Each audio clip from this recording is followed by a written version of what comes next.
Greetings, everyone. This is Tony Holowitz. In this tutorial, I want to talk to you a little bit more about the Microsoft Outlook calendar.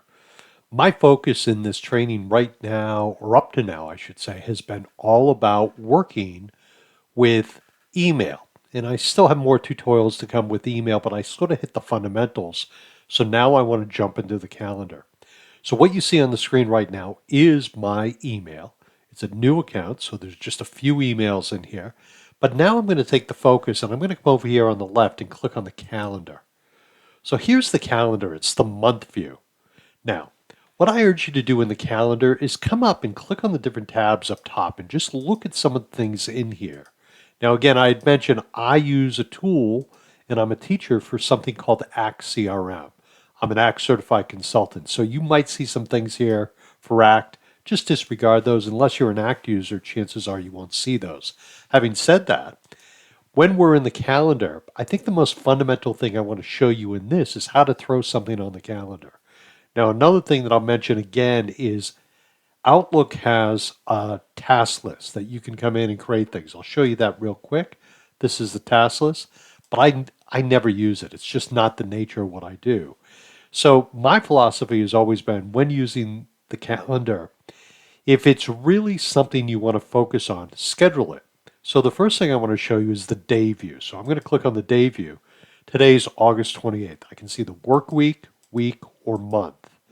But let's take a look at the day view just so I can show you a couple things real quick. Let's say I want to schedule something for today.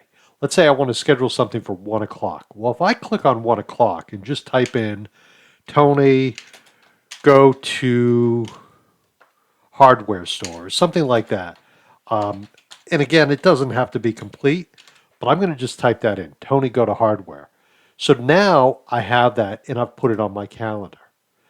But let's say this changes. And let's say instead of just a half hour, and again, these are half hour slots, let's say it's something more complicated and I think it's going to take an hour.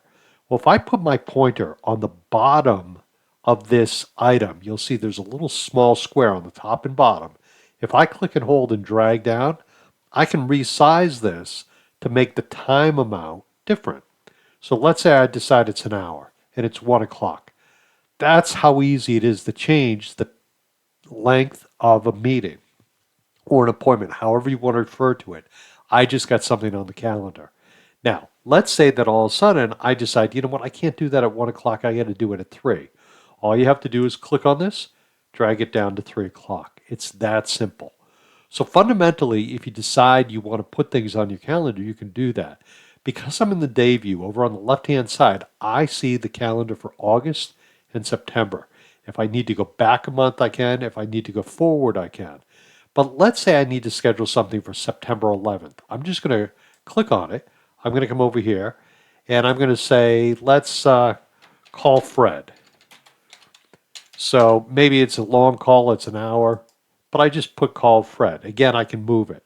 Let's say I decide I don't want to do this on the 11th, I want to do it on the 9th. Well, if I click on this item and drag it over to the left to the 9th in the mini calendar and let go, he'll put it on the 9th. Let's say I want to do something else at this time. Let's say I want to do another thing at 11 o'clock. Well, over here on the far right, there's a little bit of space, and I'm going to click on that space, and I'm going to say something else, call contractor, and I'm going to type it in. So I can type things in very easily and put them right on my calendar. So fundamentally, the calendar is really, really easy to work with. Okay. So I'm going to click on the month. Again, I can jump ahead to month or back to whatever month I want. I can see the day and I can see my layout here. If I want to go back, I can go back. If I want to do just today, I can do today. And I can change the view. So working with the calendar fundamentally is incredibly easy. The one thing I don't like about the calendar is this. I'm going to come to today. I'm going to go day, and I'm going to type in something, here, teach class. The thing I don't like about Microsoft Outlook is this. In order to get this off your calendar, you can either delete, well, basically the only thing you can do is leave it there or delete it. So here where it says go to the hardware, I'm going to click on that and I'm going to press delete on my keyboard. The issue is there's no record of this. There's no history. There's nothing that says that was done. Or if I had to look back on my time, there's no record of it being done. That's one of the downfalls of this calendar. Or I shouldn't say downfall, but maybe the negative that I don't like about the calendar. There's no record or history to illustrate what you've done in the past. But it's a starting point. It's a good starting point for a calendar. So I just wanted to give you a brief overview of the calendar and some of the things you could do with it. And again, we'll come into this a little bit more as we go along.